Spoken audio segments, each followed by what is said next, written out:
अस्सलाम वालेकुम स्टूडेंट।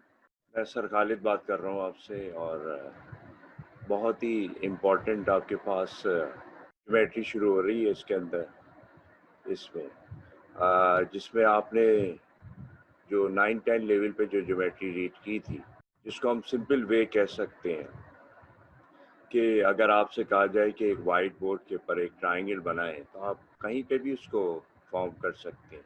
अब जैसे यहाँ ए है, बी और सी है, जो कि इसके कॉर्नर्स कहलाते हैं ट्रायंगल के, इनको हम वर्टिसेस कहते हैं कि vertex A, vertex B, vertex C.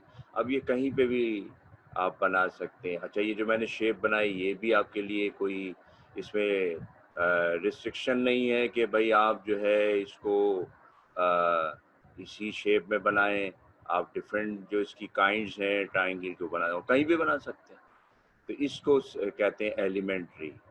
Elementary का मतलब सिंपल तरीके से आपने इसको बना दिया। जैसे मैंने कुछ डायग्राम आपके सामने बनाई है, स्क्वायर है, रेक्टेंगल है। अब मैंने इसको कहीं पे भी बना सकता हूँ, यहाँ कहीं पे जहाँ चाहूँ इसको बना सकता हूँ, क्योंकि एलिमेंट्री ज्योमेट्री है।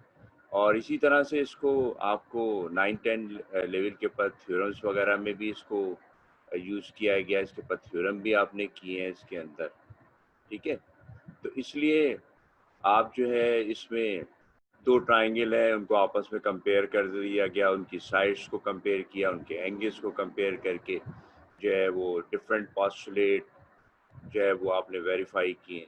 ये सारा एलिमेंट्री ज्योमेट्री के अंदर कहलाता है कि आपने कोई भी 2 ट्रायंगल्स बना करके बताए। तो लेकिन अगर आपसे ये सिर्फ एक ट्रायंगल ही के बारे में कहा जाए कि भाई इसको पूछे कि भाई इसको ए कहाँ लिया जाए, बी कहाँ लिया जाए, सी, अब आप इसके अंदर आप जो है इंटरेस्टेड ये हैं कि भाई इसको एक पर्टिकुलर जगह पे आप बनाना चाहते हैं, लेफ़्ट साइड पे या राइट साइड पे या मिड में।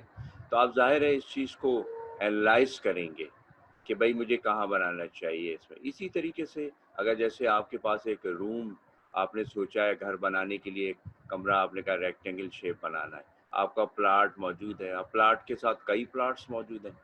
अब आप जो है वहाँ जाके पहले तो देखेंगे आपके प्लाट्स की बाउंड्री कहाँ तक है। ऐसा ना हो कि आप किसी दूसरे के प्लॉट में जा कर के ये रूम जो है वो डिज़ाइन कर दें, वो नाराज़ हो जाएगा आपसे। तो इसलिए आप एनालाइज़ करेंगे यार मेरी बाउंड्री कहाँ से शुरू हो रही है और मुझे इस रूम को कॉर्नर पे बनाना चाहिए या बीच में बनाना चाहिए। तो आप बाकायदा इसको एनालाइज़ करेंगे। तो ये जो वे है, ये एलिमेंट्री वे नहीं कहलाएगा। एलिमेंट्री तो आपने सोचा कि भाई एक मैंने रेक्टेंगुलर शेप का रूम बनाना, ये एलिमेंट्री थिंकिंग हुई। लेकिन जब आप फील्ड में गए जहाँ आपका प्लॉट मौजूद है, तो अब वहाँ आप सोचेंगे भाई कि इसका ये कॉर्नर कहाँ लिया जाए, इस कॉर्नर को कहाँ लिया जाए। अब एनालाइज़ करेंगे ना आप इसमें बाकायदा, यानी तज्ज़िया करेंगे यार इसको कहाँ रहना चाहिए ताकि ये बिल्कुल सही जगह पे ये रूम बने।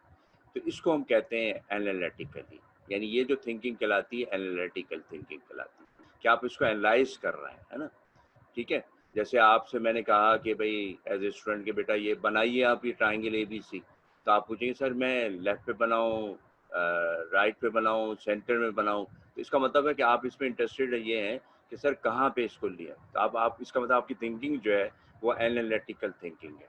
एलिमेंट्री में तो आपको जैसे ही मैंने कहा कि भाई ये ट्राइंगल बनाएं, आपने कहीं भी बना दी। अब मैं अगर आपसे कहूँ कि इसको तुमने बीच में क्यों नहीं बनाया, सेंटर में ये लेफ्ट साइड पे क्यों नहीं बनाया, राइट साइड पे क्यों नहीं बनाया।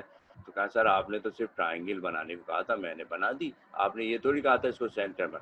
तो इसका मतलब है एलिमेंट्री आपकी थिंकिंग थी, आपने जो सुना उसको एलिमेंट्री बिहेव किया कि भाई मैं कहीं भी बना देता हूँ क्योंकि मुझसे सिर्फ ट्रायंगल बनाने को कहा है। लेकिन एनालिटिक ज्योमेट्री में जब आएगा तो फिर आप पूछेंगे सर मैं इसका वर्टेक्स ए कहाँ लूँ, सर वट बी कहाँ लूँ, सी कहाँ लूँ। तो अब आप एनालिटिकल, ये डिफरेंस है एलिमेंट्री ज्योमेट्री और एनालिटिक ज्योमेट्री में। अच्छा, एलिमेंट्री ज्योमेट्री हमने 9-10 लेवल्स के ऊपर की है इसमें, जहाँ पे हमें कहा जाता था भाई 2 ट्रायंगल है उसको कंपेयर करो। अब वो हमने 2 ट्रायंगल बनाई। अच्छा, उसमें ये भी हमें नहीं बताया जाता कि भाई वो राइट एंगल ट्रायंगल हो या स्केलन ट्रायंगल हो या इक्विलेटरल, भाई ट्रायंगल हो दो। बड़ी डिफरेंट है थिंकिंग एलिमेंट्री में, ठीक है, क्योंकि बिल्कुल सिंपल वे आप उसको सोचें। लेकिन एनालिटिक ज्योमेट्री में तो आप उससे पूछेंगे सर ये 2 ट्रायंगल जो आप ले रहे हैं क्या दोनों राइट एंगल ले लूं या एक राइट एंगल या और एक इक्विलेटर ले लूं। ये आप ज़रूर पूछेंगे जब एनालिटिकली जब आप उसको थिंक करेंगे। तो इसलिए फ़र्क है। अच्छा, अब एनालिटिक ज्योमेट्री के लिए ज़ाहिर है, देखिए ये बात आप जो सोच रहे हैं, बड़ी ऑथेंटिक सोच रहे हैं। तो ऑथेंटिक सोच करने के लिए आपके पास जो प्लेसेस होने चाहिए, वो बड़े स्टैंडर्ड होने चाहिए, ताकि आप उसको बताएँ कि देखिए मैंने यहाँ पे ऐसे ही नहीं इसके वर्टेक्स ए, बी, सी कहीं बल्कि बढ़ के सोच के लिखा है कि मैं ए कहाँ लूँगा, बी कहाँ लूँगा, सी। तो इसलिए हम यहाँ पे कोऑर्डिनेट ज्योमेट्री पहले इसमें इंट्रोड्यूस करवाएँगे एनालिटिक ज्योमेट्री में। अब कोऑर्डिनेट ज्योमेट्री में क्या है, क्या चीज़ इम्पोर्टेंट है? तो आपको 2 लाइनें नज़र आ रही हैं। देखिए एक ये लाइन नज़र आ रही है, एक ये लाइन नज़र आ रही है।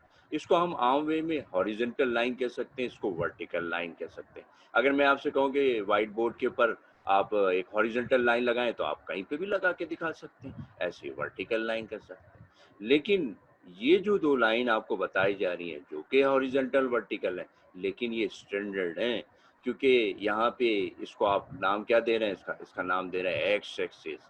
हॉरिज़ॉन्टल लाइन तो है, इसका नाम क्या दे रहे हैं? X axis. तो अब अगर लाइन आपने स्टैंडर्ड बनानी है हॉरिजॉन्टल, तो आप एक्स एक्सिस ड्रॉ करेंगे। इसी तरह से आपको स्टैंडर्ड वर्टिकल लाइन ड्रॉ करनी है, तो फिर आप वाई एक्सिस ड्रॉ करोगे। ठीक है? तो अब इसमें आप देख रहे हैं कि मैं एक्स एक्सिस और वाई एक्सिस को ड्रॉ कर रहा हूँ, और ये पॉइंट ओ पे इंटरसेक्ट कर रहा है, तो जो कि इसका ओरिजिन कहलाएगा। ठीक है? तो अब ये कोऑर्डिनेट ज्योमेट्री कहलाती है, जिसमें आपने एक्स एक्सिस और वाई एक्सिस को इंट्रोड्यूस करवाया है पहले। अच्छा, जब आपने इन को ड्रॉ किया है, किसी भी पेज पे ड्रॉ करेंगे आप इसको, तो वो एक्चुअली क्या करेगा, ये इसको 4 इक्वल पार्ट्स में डिवाइड कर देगा, जो हमने फर्स्ट ईयर में भी पढ़ा है ना। एक पार्ट ये कहलाएगा, एक ये और एक, और इनका नेम हम क्या देते हैं? कोऑर्डिनेट कहते हैं। ये सब कोऑर्डिनेट कहलाते हैं। अब इसकी काउंटिंग हमने एंटी क्लॉकवाइज डायरेक्शन में की है। इसको हमने फर्स्ट कोऑर्डिनेट कहा है, इसको सेकंड कोऑर्डिनेट, इसको थर्ड, इसको फोर्थ। ठीक है ना? अब ये सारा कोऑर्डिनेट ज्योमेट्री के अंदर ही सारी चीज़ें आ रही हैं, सारी कोऑर्डिनेट ज्योमेट्री में आ रही हैं, जो तुमने फर्स्ट ईयर या 9-10 लेवल पे स्टडी किया है। ठीक है? अब इसमें जैसे कि मैंने डायग्राम में तुम्हें ये बताने की कोशिश की है कि जैसे मैंने जो पॉइंट है ए, वो मैंने तुम्हें फर्स्ट कोऑर्डिनेट में लिया है इसमें, और बी मैंने सेकंड कोऑर्डिनेट में लिया है, सी मैंने यहाँ पे थर्ड का, और फिर इनकी मदद से एक ट्रायंगल बना के दिखाई है। अब देखिए इस ट्रायंगल और इस ट्रायंगल में बड़ा फ़र्क है। इसके वर्टेक्स आप कहीं पे भी ले सकते हैं, लेकिन इसके वर्टेक्स आपने क्या किया है, वर्टेक्स ए जो है आपने फर्स्ट कोऑर्डिनेट में लिया है, वर्टेक्स बी सेकंड में लिया है, वर्टेक्स सी थर्ड कोऑर्डिनेट के अंदर आपने लिया है ना? तो अब आपने इसके लिहाज से इसको ले, ये पूरा एनालाइज़ किया है कि भाई मैं इसका वर्टेक्स ए फर्स्ट कोऑर्डिनेट में ले रहा हूँ, वर्टेक्स बी इसका सेकंड में ले रहा हूँ, थर्ड। तो ये एनालिटिकल थिंकिंग कहलाती है भाई। ठीक है? कि उसके ज़रिए आपने ये सारा काम देख रहे हैं, इसमें एक ट्रायंगल बना के दिखा रहे हैं। ठीक है? ये है एनालिटिक ज्योमेट्री। अब इसमें मुख्तलिफ आपके पास जो है एनालिसिस होंगी इसके अंदर, जिसके लिहाज से आप इसको वर्कआउट करें। इसका मतलब ये हो गया कि हम एनालिटिक ज्योमेट्री के अंदर अब स्टडी करेंगे यहाँ पे इस चैप्टर्स के अंदर। ठीक है? Analytic geometry. अब इसके अंदर मुख्तलिफ चीज़ें तुम्हें इंशाल्लाह समझाई जाएँगी इसके अंदर एनालिटिक ज्योमेट्री में, ठीक है? तो अब हमने जो पास्ट में किया था वो एलिमेंट्री ज्योमेट्री। अब हम उसको बाकायदा एनालाइज़ कर रहे हैं कि भाई हम इसके जो डिफरेंट टाइप की ज्योमेट्रिकल फिगर्स हैं, उनके जो वर्टिसेस हैं, उनको बाकायदा हम जो एनालाइज़ करेंगे कि उसको कहाँ लिया जाएगा। तो दैट इज़ एनालिटिक ज्योमेट्री। ठीक है जी? अब देखें, बड़ी इम्पोर्टेंट बात है ये इसके अंदर, कोशिश की जा रही है कि इसको क्लियर किया, क्योंकि इसका आगे बहुत एप्लीकेशन है इसमें। तो अब देखें, जैसे आपके आम सेंस में आपसे कहा जाता है कि भाई लाइन ड्रॉ करें, ठीक है? तो अब आप लाइन ड्रॉ करेंगे इसमें, तो आमतौर से आपके ज़हन में ये आएगा कि यार इसकी जो लाइन है वो सीधी होनी चाहिए। हालाँकि मैंने तो आपसे कहा है भाई लाइन ड्रॉ करें, मैंने सीधी वर्ड तो इस्तेमाल ही नहीं किया।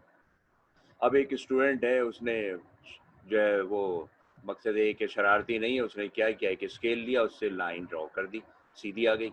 और एक स्टूडेंट ने क्या किया, एक पेन लिया, पेन लेके लाइन खींच दी। अब मैं उसको डांट नहीं सकता, क्योंकि कहा सर आपने मुझसे कहा था कि लाइन ड्रॉ करें, आपने सीधी लाइन नहीं कहा था। तो अब वो जो स्टूडेंट जिसने स्केल करके किया उसको भी मैं शाबाशी नहीं दे सकता, और वो स्टूडेंट जिसने पेन से ऐसे खींच दिया लाइन, है ना, तो मैं इसको कुछ नहीं, क्योंकि मैंने तो भाई उससे कहा है लाइन ड्रॉ करो, है ना। इसी तरीके से आपने इसका प्रैक्टिकल जो है एक्सपीरियंस किया होगा कि जैसे आप किसी बैंक में जाते हैं, और बिल जमा कराने जाते हैं, तो अब बिल जमा कराने पे लाइन बनाते हैं आप। अच्छा, अब क्योंकि मेन रोड पे बैंक है तो लाइन आपको थोड़ी सी टेढ़ी बनानी पड़ती है, ऐसे करके टेढ़ी, है ना। लेकिन अगर कोई बंदा जो है वो ऐसे सीधा आ रहा है और बैंक वाले पास आता तो बैंक वाला नहीं लेगा, उसको कहेगा भाई लाइन में आओ तब तुम्हारा बिल जमा होगा। अब लाइन देखो टेढ़ी है, ये देखो ऐसे बनाएगा ना वो, वरना तो सारा ट्रैफिक जाम हो जाएगा। तो इसका मतलब लाइन से जो मुराद है हमारी, वो सीधी लाइन या स्ट्रेट लाइन नहीं है।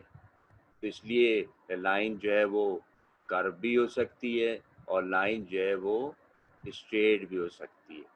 तो इसी वजह से हम यहाँ पे फिजिक्स में भी देखो, अगर तुमने रेक्टिलिनियर मोशन स्टडी किया हुआ है फिजिक्स में फर्स्ट ईयर के अंदर, कि rectilinear motion is a motion in which a body is moving along a straight line।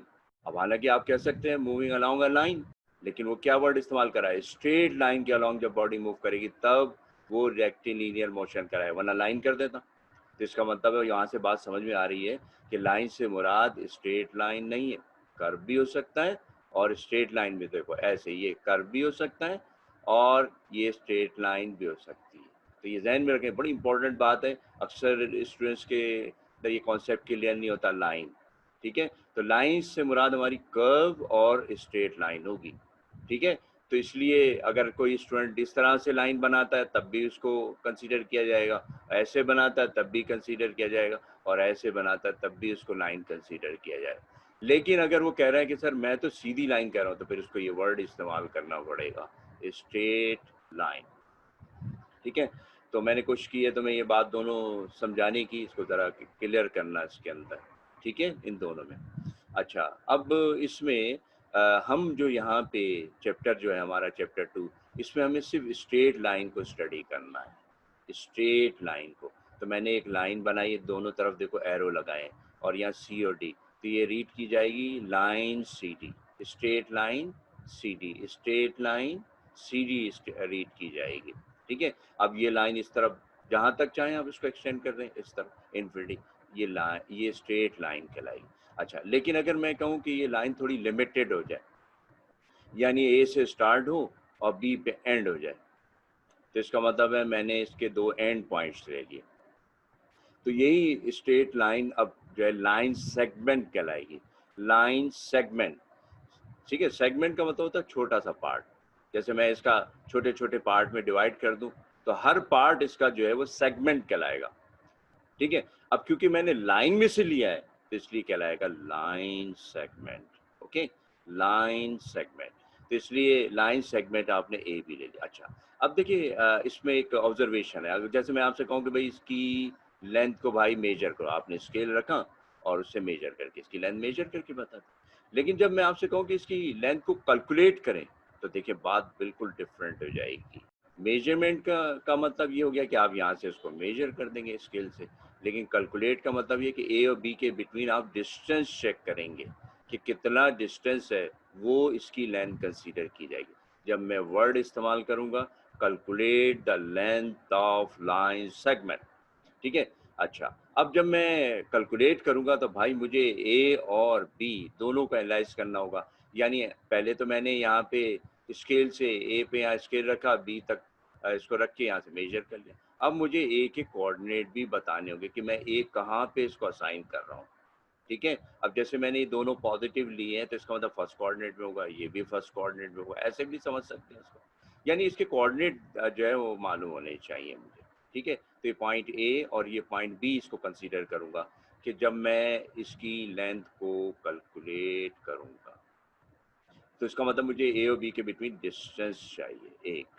अच्छा, इसको सिंबॉलिकली कैसे लिखते हैं, ए बी लिखते हैं और छोटा सा इस पर ये सेगमेंट का निशान, तो इसको पढ़ते हैं लाइन सेगमेंट ए बी।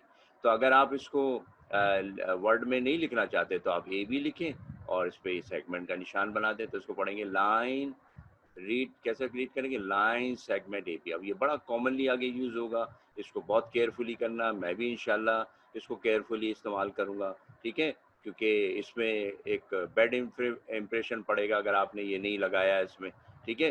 तो ये बड़ी इंपॉर्टेंट है एनालिटिक ज्योमेट्री में जब आप, या कोऑर्डिनेट ज्योमेट्री में जब आप इसको आइडेंटिफाई करेंगे। तो भाई keep in mind all this thing कि जब भी आप लाइन सेगमेंट इस्तेमाल कर रहे हैं तो इसमें ये सेगमेंट का निशान लाजमी होना चाहिए। अगर आपको हमारी वीडियो पसंद आई है तो आप इसको लाइक करें और अपने दोस्तों से इसको शेयर करें और हमारे चैनल को सब्सक्राइब कीजिएगा। शुक्रिया।